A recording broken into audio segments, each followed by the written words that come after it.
स्वागत है आप सभी का मिलर टाइम्स में। मैं हूं आपके साथ शान असकर और अभी मैं मौजूद हूं शाहीन बाग में और आप देख सकते हैं यहाँ पे एक प्रोटेस्ट निकाला जा रहा है मौलाना कलीम सिद्दीकी को लेकर।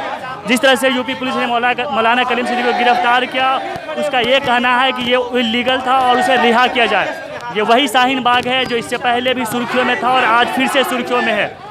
इन लोगों का ये कहना है कि अगर मौलाना कलीम सिद्दीकी को रिहा नहीं किया गया तो फिर से जो शाहीन बाग में प्रोटेस्ट हुआ था उस तरह का प्रोटेस्ट फिर से होगा।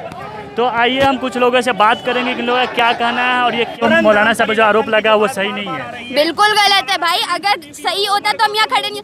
अगर मौलाना साहब की एक भी वीडियो क्लिप ऐसी निकली जिसमें वो सामने वाले को बोल के कह रहे हैं अल्लाहू अकबर बोलो, बिस्मिल्लाहिर्रहमानिर्रहीम बोलो, उस दिन हम यहाँ खड़े होंगे इसी मौलाना के खिलाफ, इसी मौलाना कलीम के खिलाफ खड़े होंगे कि आपने ये काम गलत किया है, हमारे हिंदू भाइयों को के साथ आपने गलत किया है। लेकिन जब आपके पास कोई सबूत ही नहीं है तो क्या गलत किया है? कुछ गलत है ही नहीं। तो आपको क्या लगता है किस कारण से उनकी गिरफ्तारी हुई है? अरे ये दिमाग में ना फितूर है, एक बीमारी आ चुकी है इन्हें। मुझे समझ नहीं आता मुसलमानों से तकलीफ क्या है।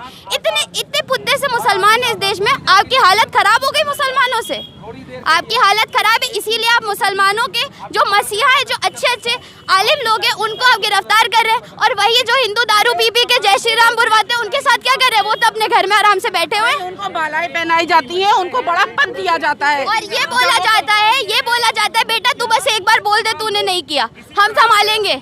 ये हुआ था जब अभी वहाँ पे तब भी यही हुआ था, जब प्रोटेस्ट चला था शाहीन बाग में क्या हुआ था, सामने खड़े होकर फायर करी थी उसने, तब क्या करो? कुछ नहीं हुआ, हम संभाल लेंगे। उसको मालाएं पहनाई जा रही जब वो 20 दिन के बाद बाहर आ रहा है निकल के।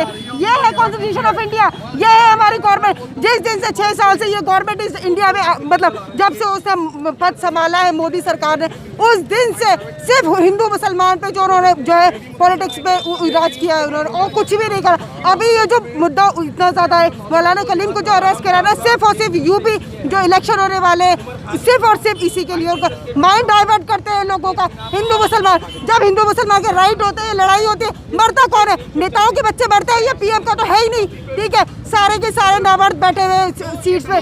तो एक बात बताइए, पीएम की बीवी नहीं है इसलिए पीएम को दूसरों के बच्चे और बीवियों के फर्क ही नहीं पड़ता है। उन्हें फर्क पड़ता है सिर्फ पैसों से, सिर्फ जय श्री राम बुलवाने से। अगर जय श्री राम बोलने से आज कोई मुसलमान हिंदू हो जाता है तो मुझे बोलो, अगर बिस्मिल्लाह बुलवाने से जबरन अगर कोई हिंदू मुसलमान हो जाता है तो मेरे पास आइए। अब हम यहीं पे जितनी अभी आपको पब्लिक दिख रही है ना, उसकी 4 गुना 100 गुना पब्लिक यही खड़े होके उसी मुसलमान के अगेंस्ट खड़ी होगी। यहाँ पे हम लोग ये नहीं सिर्फ मुसलमान के लिए खड़े, सिर्फ हिंदू के साथ, हर गलत के साथ खड़ा है। लेकिन आप लोग का कहना ये है कि हम फिर से दोबारा शाहीन बाग बनाएंगे जो पहले प्रोटेस्ट। शाहीन बाग तो है ही भाई, शाहीन बाग तो मोहल्ले का नाम है। प्रोटेस्ट होगा या प्रोटेस्ट नहीं होगा उसकी हम कोई आपको इन्फॉर्मेशन या हमें खुद ही नहीं पता है। अगर मुसलमानों के साथ या किसी हिंदू के साथ या किसी सिख के साथ गलत होगा तो शाहीन बाग खड़ा होगा। अभी भी शाहीन बाग खड़ा है और तब भी शाहीन बाग खड़ा था, तब बहुत ज़्यादा हो चुका था इसलिए शाहीन बाग डटा हुआ था। और अगर ये सब अभी मौलाना कलीम और उनके साथी और या सामने जो हुआ वो सब सही नहीं हुआ तो शाहीन बाग उसी तरीके से डट के खड़ा रहेगा हमेशा। देखिए, हमारी ये मांग है, मौलाना कलीम सिद्दीकी साहब को जो अरेस्ट किया गया है उन्हें बहुत ही गलत तरीके से अरेस्ट किया गया, एक षड्यंत्र के तहत किया गया ताकि इलेक्शन का माहौल है और देश में ये जो नफरती चिंटू है, इन्होंने नफरत फैलाने के लिए एक धर्म विशेष के धर्मगुरु को बिना किसी एविडेंस के जो गिरफ्तार किया है, तो इससे साफ जाहिर होता है यहाँ पे इनकी नीति क्या है।